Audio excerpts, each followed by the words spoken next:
are you struggling with where to begin with your digital marketing? Today, I'd like to talk to you about keywords. When establishing your keywords, you just want to take a few moments and just brainstorm. Grab a piece of paper and just jot down the words that come to mind that are relative to your industry. As an example, I'll use Smirk Media.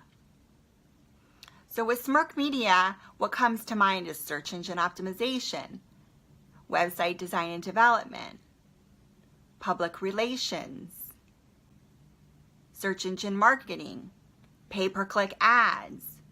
So the list can go on and on, but you get the idea.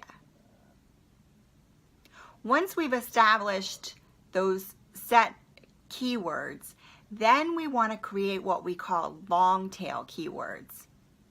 This is really important because it's easier to rank on page 1 of Google with a long tail keyword than it is with just one keyword, obviously. So if we use search engine optimization, I could create a long tail keyword around the industry that I want to target.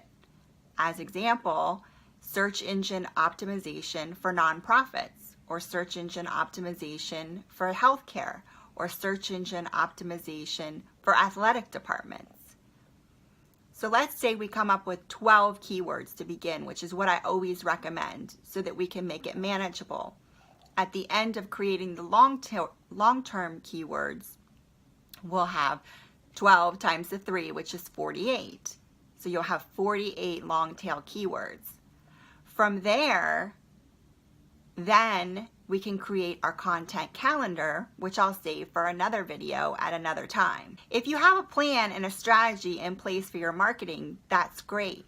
But without these keywords, you can't implement that plan and strategy. I'm Christine Smith with Smirk Media, and I help businesses create consistent marketing strategies that drive revenue. I'd love to hear your opinions. Be sure to like, share, and comment. See you next time.